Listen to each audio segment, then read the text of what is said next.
Good morning, good evening, good afternoon, whatever it is. Wherever you are, I never get tired of doing that. I don't know why. Welcome back to episode 10.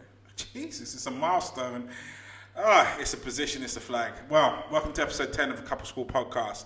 I'm joined, as always, by the lady of self-love herself, Charmaine Lawrence. Hi, guys.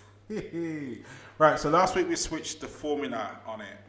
And I think we quite liked it, so we're going to carry on with that one. And I've got another, this isn't really a question, it's almost like a paragraph, but I'm going to read it anyway. So, anonymous writer says, my wife and I have been together for 12 years. We have 3 children and I love her and I like our family to pieces. Since our last child was born, our sex life has dwindled to almost nothing. We went from 3 times a week to once a month, if I'm lucky. Even when I go out of my way for her and do nice things, it doesn't trigger a change. I'm getting really fed up with it. What should I do? I loved it. Wait, has he had the conversation with her yet? There's no. He hasn't said information other than that. So let's make a couple of assumptions here. Okay. Let's make an assumption that he has voiced it. He has voiced it. He has told her that this is an issue. He has articulated it to her, and it's just not ringing home. It's a problem. It's a problem. It's a major problem. Oh, yeah, definitely. Like, you know how I feel about these things. Yeah, it's rough. I feel like, for me, that regardless... women, don't come for me, please. I'm not... Couple school, after school, Tuesday, 8:30, be there. I feel like it is part and parcel of our responsibility to please our partners. Yes. Vice versa. I think it's a responsibility. And I mean, unless you're going through something, mental health or something that's going on, that would have been articulated. But if that has not happened and you're just like, I'm just not feeling it, I'm just not into it anymore, this is a problem. It's a problem.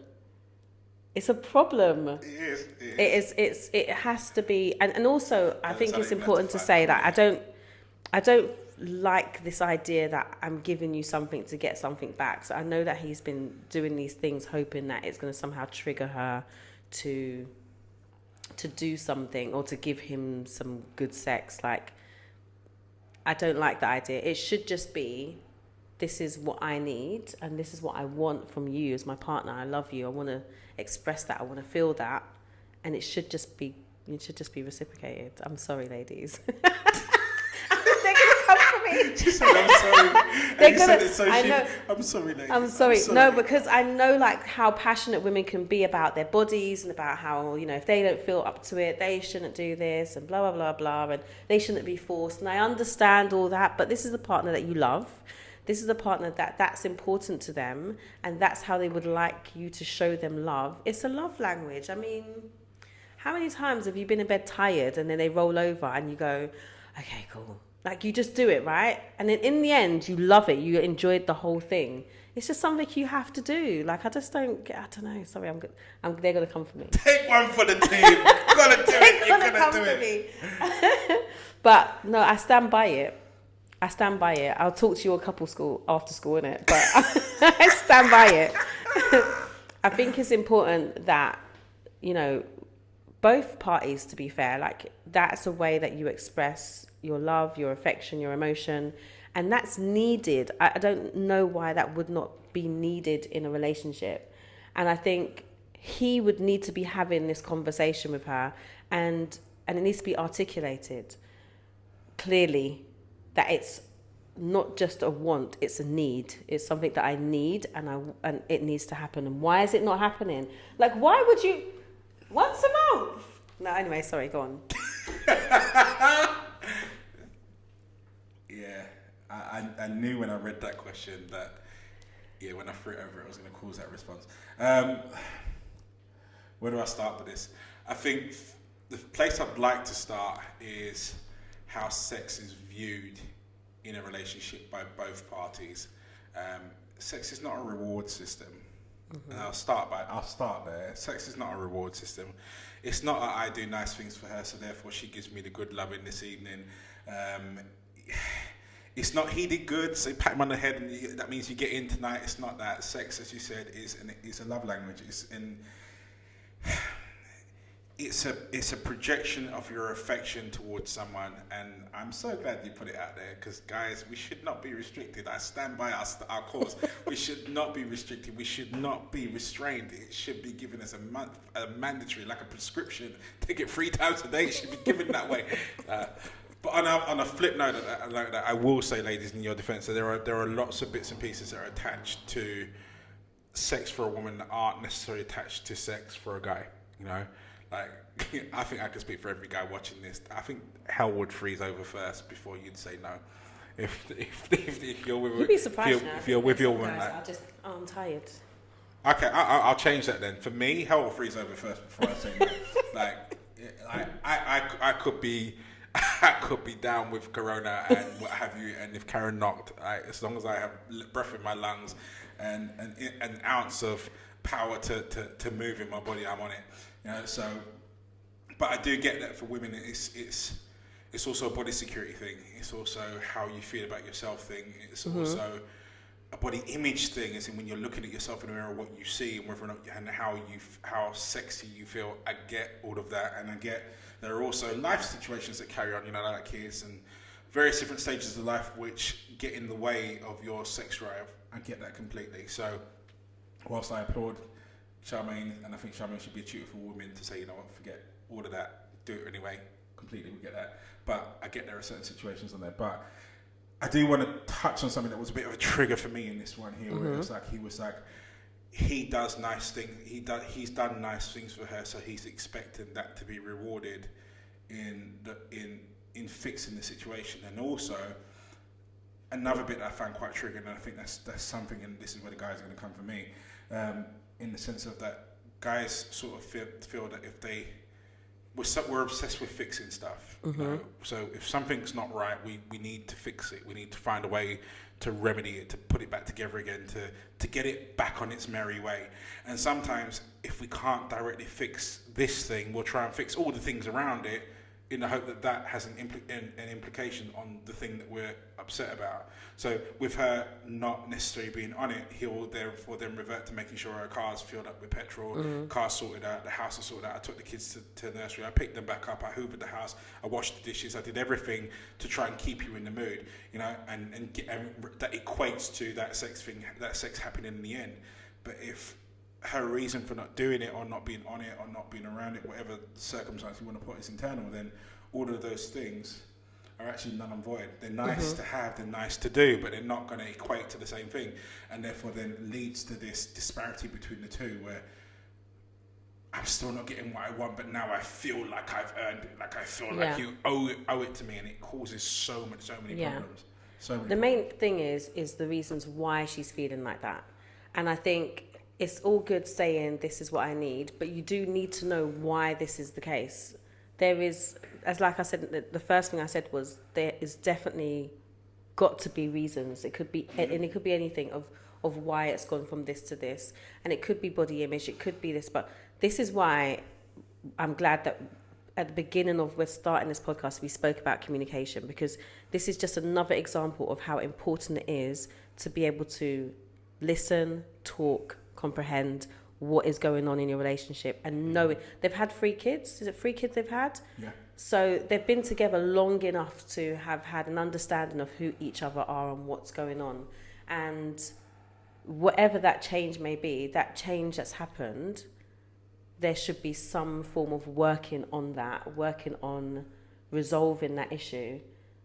Whether she does that as an individual, whether she does that with a coach, whether she does that with a counsellor, therapist, but that's not normal, that's not okay, and that's something that she should be working on, and he should be supporting her to do that. But if there's no other issues other than I just don't feel like it, that's just not cool. No, it's not. It's not. I think obviously we're making a few assumptions here when it comes to this, because it wasn't the increased dialogue or circumstance around it.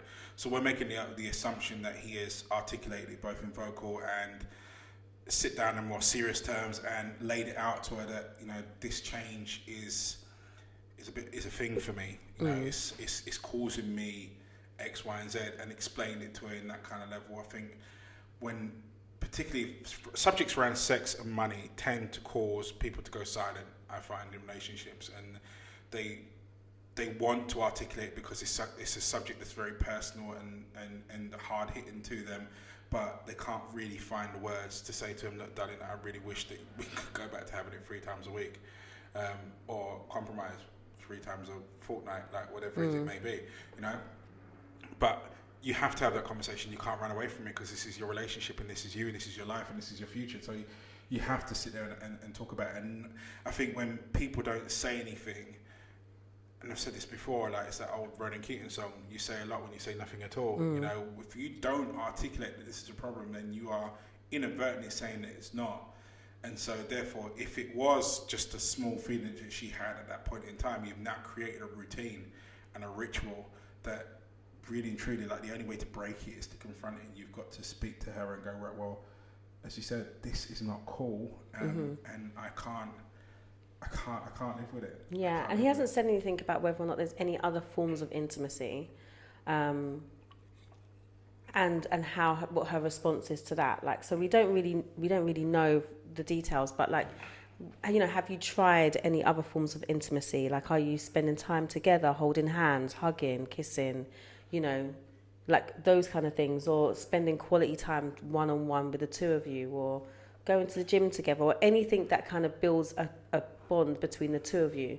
Because it seems like there's, like, 3 children, one you've recently had, like, how, also we don't know how long it has been since she's had a baby, what her body changes might feel like or look like, but there's all other things. But I don't, like you said, the whole I'm doing all these things to get her in the mood, that's just not gonna, those things you should be doing anyway. Just saying. Sorry. I can't even front on that one. I agree with that. You can't be doing stuff in expectation of stuff, especially when the other person doesn't understand that the expectation is there. Yeah. Is foolhardy, really. It's not the basis or grounding for a sensible or proper relationship. Let's put it this way, not in my eyes. Yeah. I think you have to be very careful when you do that, because it's a bit like an IOU that no one ever knew that was there in the first place. You know, I did this so that you would do that, but I haven't told you that you're going to do this in the first place. So how does anyone really win? It's like having a weighted dice. Yeah. You know, and she probably is showing appreciation and gratitude for the things that you are doing, just not in the way that you want, because what you want is the sex. Well, the thing is, even if she isn't, if you haven't articulated to her the exact, precise and transparent problem, then the onus is still on you. You can't just imply this sort of stuff. So you go, oh, darling, I kind of wish that we were, you know, or do you remember back in the day when we used to blah, blah, blah? Like, it's not that one of those kind of conversations. You've got to sit down and go to, look, listen, this is a bit of an issue. I've noticed X, Y, and Z, and that's making me feel A, B, and C, and so I don't really want to lose us. So you're letting her know that we're approaching deal-breaking territory, you know. So therefore, we need to do something about this because I need it, you know. And laying it down as simple as that. Touching on what you're talking about, intimacy. I think with regards to relationships, when we've been in relationships for long periods of time, we tend to forget all of the stuff that's before the sex. Sex just becomes the focus. You know? So even when we're in our build up to sex, we bypass all of it. So we don't kiss each other anymore. We don't touch each other in naughty places anymore. we don't get up to any of that sort of stuff. It's nude pictures and all these other bits and pieces. None of that anymore. Because we're in a relationship, we've been together for 12 years, got 3 kids. So therefore we just fast forward, and that's what your relationship is put on. It's fast forwarding through all of the stuff that actually created the scenario in the first place. Because when the two of you got together, you would not have dared to walk up to that woman and gone to her, yeah, let's have sex. Yeah. You or just rolled over in a bed. Yeah. You would have had the mixtape ready, you'd have set the room, insets going, you'd have made food. You've been sending text messages throughout the day. Exactly. You'd been laying the road all together. And ladies, let's face it, you'd been doing the same thing as well. I mean, certain bits would have been shaved, there would have been hair out of place. I mean, legs would have been shaved. I mean, sexy, not the granny knickers, the sexy knickers would have been on. I mean, the bra and the panties would have been matching. You know what I mean? Perfume would have been on, hair would have been good, all of that good stuff. I think when we get together and we begin together for a long time, we start to take not each other for granted, but we take our relationship for granted, and we stop doing all of the stuff that created the relationship in the first place. And when we hit these sort of situations here where you're 12 years and 3 kids deep, you're wondering why why the sex has started to fizzle out. It's because the romance died. The romance died because no one's putting any effort in anymore. And very much just like the Brian McKnight song, you need to start back at 1. Start back at 1, and those of you that don't know the track get to know it's an awesome song. Start back at 1, because that's the key for you triggering all that good stuff, turn that back into your life. And if the two of you are still together, then both people still want it. So run with it. So I'll move on to appreciation and gratitude. Okay. What's the difference? Just put me on the spot like that. Gosh. Gratitude is about being grateful for, like, seriously, why would you do that to me? Like, throw me in the deep end? Yeah. Okay, so... Sink or swim? I'm sinking! I'm sinking! No, so for me, gratitude is very much about, it's kind of, should I say it's not really the same thing? I'm trying to give examples of the difference. I think, no, it's the same. It's the same thing. For me, it's the same thing. Go on, like, prove me wrong. It's not. It's the same thing. I don't say it's the same thing. It's kind of the same thing. I think if you're being grateful, you're being grateful for someone doing something. But if you're being appreciative, you're being appreciative of someone's intuition to do something. So I can be appreciative of your efforts. Yeah. But I'm grateful for something that you've done. Yeah. Those are the two different. That's the difference between, for me. I see it the same thing. Yeah. You see it the same thing. Yeah. Okay. I'm not going to disagree with you. It's fine because you know I'm 80% right. So. Yeah, but you're 80% dying. It's fine. Go on. So when we're talking about in terms of relationship here, yeah, how important do you think it is to show gratitude? 100%. Why? Important. Because it makes somebody want to do things for you. It makes someone feel appreciated. See? I'm right. One cannot be the result of the other if they are the same thing. Okay. And later up, he shoots, he scores. Okay. We're banging Charmaine's 20%. Okay. There you go. 20% incorrect. There you go. That was one of them. There you go. Carry on. Where was I now? I shall relish in this. Where was I now? I can't remember, just Andrew wins. Oh, God. Once. You win once. You asked me... Gratitude in a relationship. Yeah, it's important. I was saying that gratitude is important because it shows someone that you appreciate their efforts and what they've done, and that makes them want to do things for you more. It encourages them to do more things. Even if you're not grateful, show that you're grateful. Are you trying to teach them bad habits? No, it's not bad habits. It's really important for your partner's self-esteem. They put things in, you might not really appreciate it, but if you act like you do, it makes them feel good. See, this is where I think appreciation is far outweighs gratitude in a relationship. Mm-hmm. Because you can appreciate someone's efforts without showing gratitude for an action. So you can appreciate someone putting an effort in to make you happy. You can show appreciation for someone attempting, even though they got it completely wildly wrong, to make you happy in a certain situation. Okay. I see where you're going with this one. I'll give you the 20%. Yeah. Just ignore it. Just take a moment. Take a couple of seconds here just to acknowledge that Charmaine was wrong. They're probably going to come at me a couple of after it's school. very rare, guys. Say how I was wrong. But no, I think you need both in a relationship. I really do. I think when someone goes out of their way for you and does something for you, even if it isn't 100% to your liking, you have to show gratitude for the person going out of their way for you. In the same vein, if someone tries to do something that really doesn't work out, you need to be appreciative of their efforts because they put you first. Yeah. They put you first and they put you at the forefront of their mind, and therefore tried to do something for you or tried to make you feel a certain way. Yeah.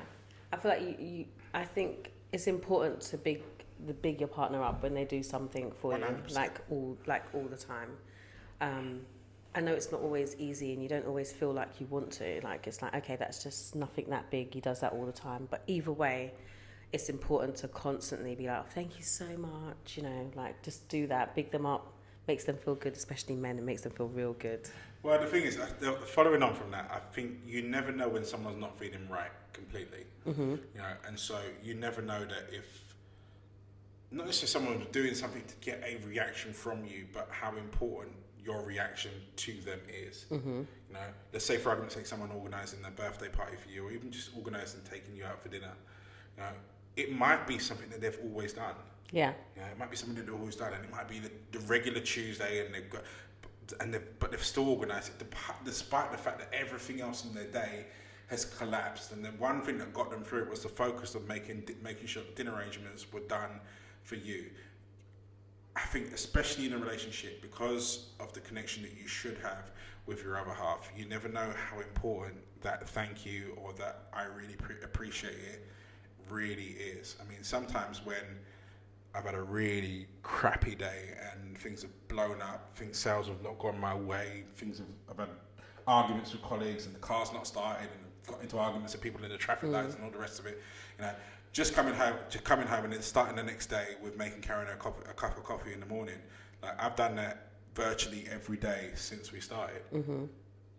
But sometimes that thank you in the morning, the next day, is the exact piece of encouragement that I need to really kick that engine over and turn the page and go out tomorrow with a clean slate. Yeah.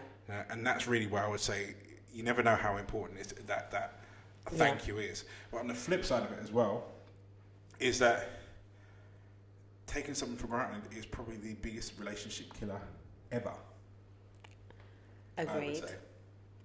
And so when someone is doing something for you, even if it's a routine thing, you not saying thank you or showing appreciation for it, and just taking that in your stride, is like, this is just expected of this person now. Be careful.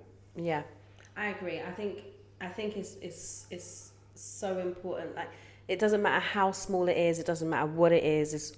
I think it's just important. I should just write a playbook on how to make men feel good. No, because that's not really what we're talking about here.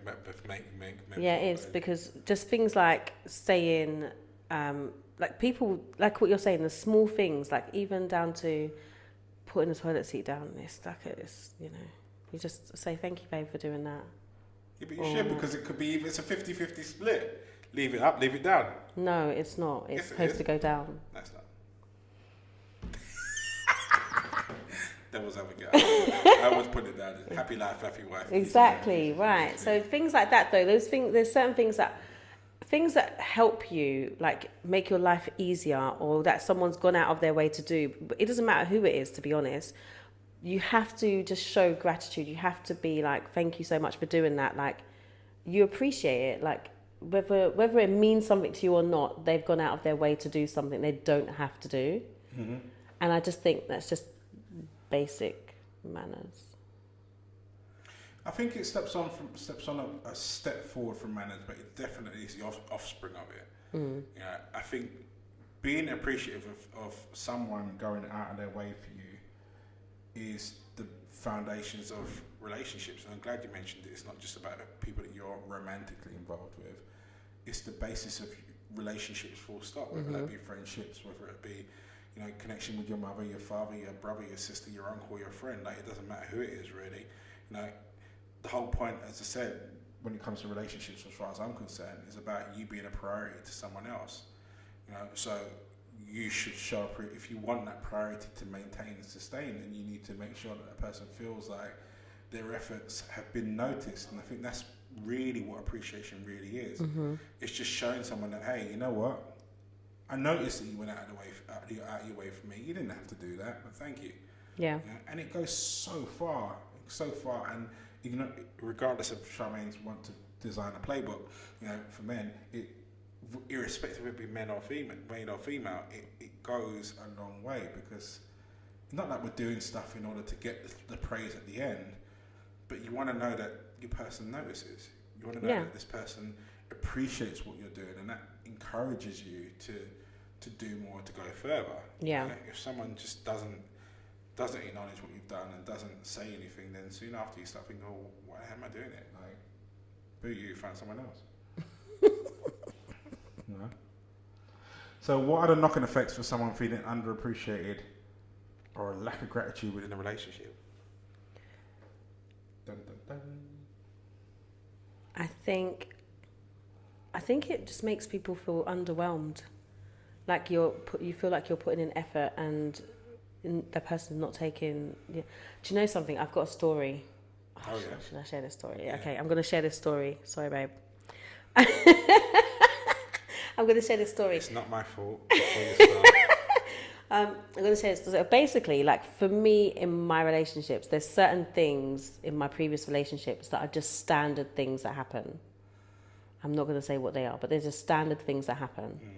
So in my current relationship, they weren't standard for him in his previous relationships. Mm.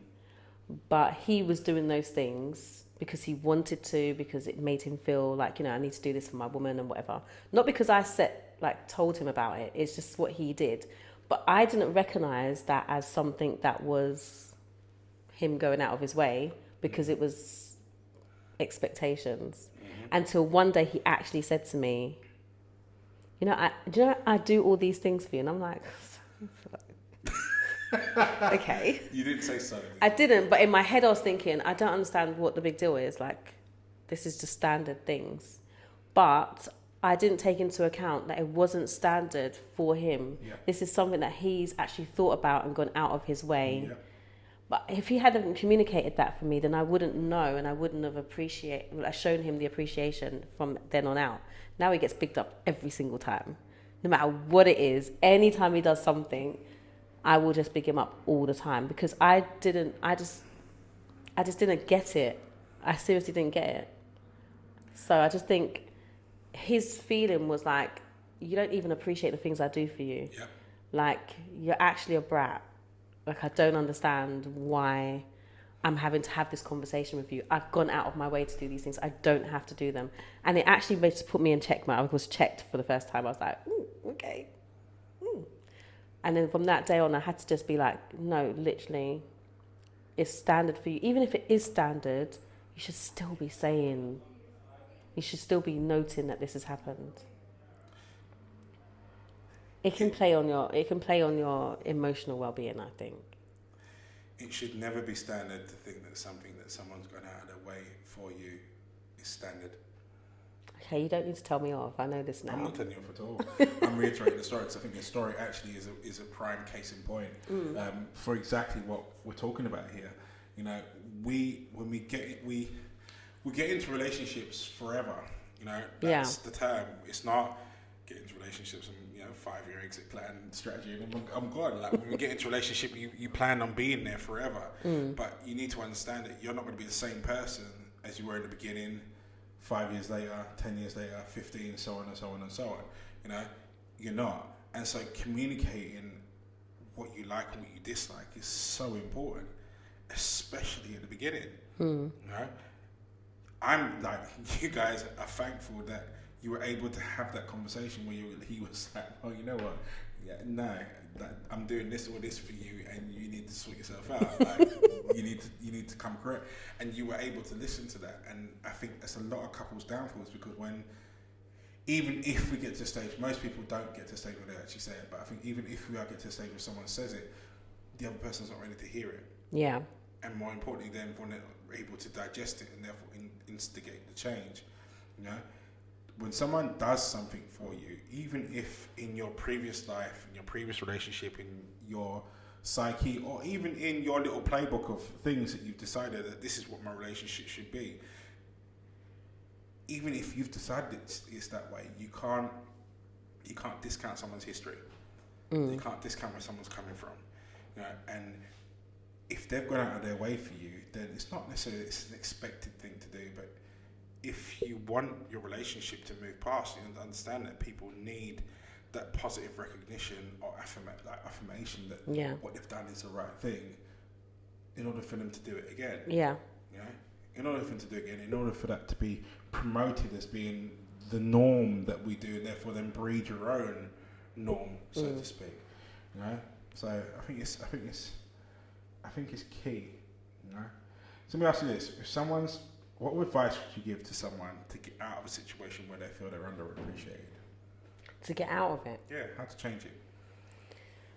I was going to go all the way back to the same thing, which is communication. Mm-hmm. It's like you have to say how you feel, and be intentional with it as well. Like, you know, don't pussyfoot around. Like, literally just go in and say exactly what it is that you feel. And I think most people shouldn't really get their back up. It should just be like, I apologize. Like, I just always feel like it's just a simple conversation. But then, you know me, I like confrontation.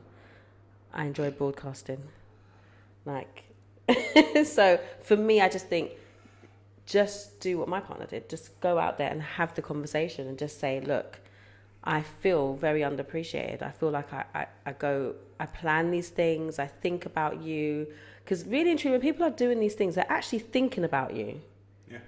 Like, you're in their mind to, I'm going to do this, or I want to do this, and that will make her smile, or that will make him smile.